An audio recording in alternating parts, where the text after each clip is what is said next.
خیر یہ سمجھایا ختمی مرتبہ میں قد افلح من زکاہا، تزکیہ کا آغاز، کمال کا آغاز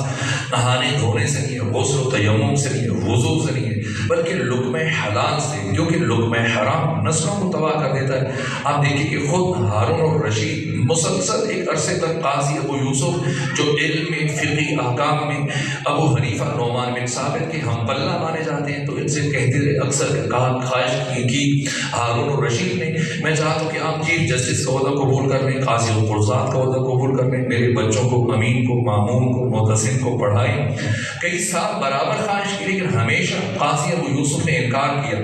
یہاں تک کہ ایک دن اپنے وزیر یحییٰ برمکی سے کہا کہ عجیب شخص ہے ابو یوسف، کتنے سالوں سے میں خواہش کر رہا ہوں کہ تم چیف جسٹس کا عہدہ قبول کر لو، قاضی القضات بن جاؤ، میرے بچوں کے معلم اور استاد بن جاؤ، لیکن وہ میری بات نہیں مانتا، نہیں معلوم کیوں اس قدر اس میں ایک سختی پائی جاتی ہے۔ تو کہیں کون سا مشکل کام ہے، اگر آپ نے مجھے بتایا ہوتا تو میں ایک دن میں آپ کا کام کر دیتا۔ تو اس نے کہا ہارون نے کہ کیسے ممکن ہے کہ ایک کام جس کے لیے میں کئی سال سے کوشش کر رہا ہوں، خواہش کر رہا ہوں، اصرار کر رہا ہوں، اور اس نے میری بات کو اہمیت نہیں دی، تو آپ کی بات کو کہ تمہاری بات کو کیسے مان لے گا؟ تو کہا بس ایک دن کی مہلت دیجیے۔ یہاں تک کہ یحییٰ برمکی ہارون کا وزیر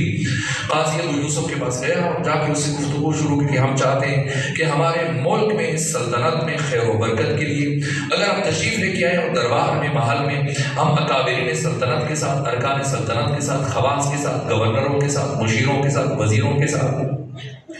دن کا شام کا ایک کھانا تناول کریں، ہمیں امر بالمعروف کریں، نہی از منکر کریں، ہماری دعا کریں، واعظ کریں، نصیحت کریں، ہمارے ملک میں خیر و برکت ہوگی، ہمارے لیے آسانی ہوگی، پروردگار کی رحمتیں نازل ہوگی اس مملکت پر۔ جیسے جیسے راضی کیا قاضی ابو یوسف کو، اور قاضی ابو یوسف نے قبول کیا کہ ٹھیک ہے میں آؤں گا۔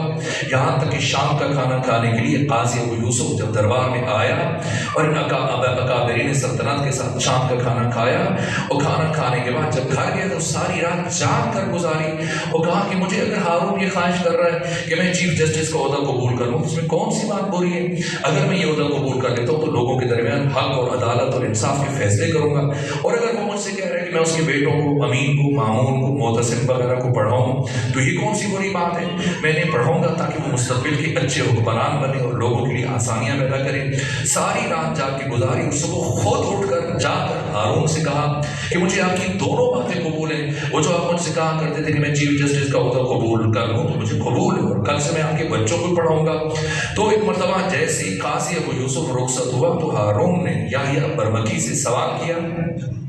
کہ تو نے کیسے یہ معجزہ کر دکھایا کہ ایک کام جو مسلسل میں کئی سالوں سے چاہ رہا تھا لیکن وہ برابر مسلسل انکار کر رہا تھا، اور تم نے ایک دن میں کر دیا۔ تو یحییٰ برمکی نے کہا کہ ہارون اس میں میرا کوئی کمال نہیں، اس میں تمہارے لقمے کا کمال ہے۔ کہ کیسے کہ لقمہ حرام میں خدا نے اثر رکھا ہے کہ وہ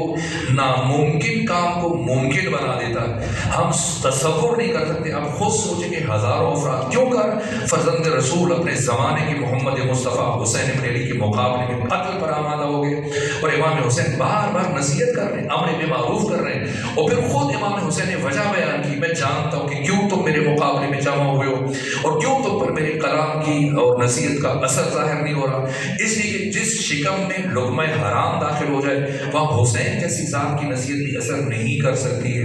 یہ لقمہ حرام کا اثر ہے، ناممکن کو ممکن بنا دیتا ہے۔ دوسری جانب اگر انسان اپنی خوراک پا کر لے، اپنا لقمہ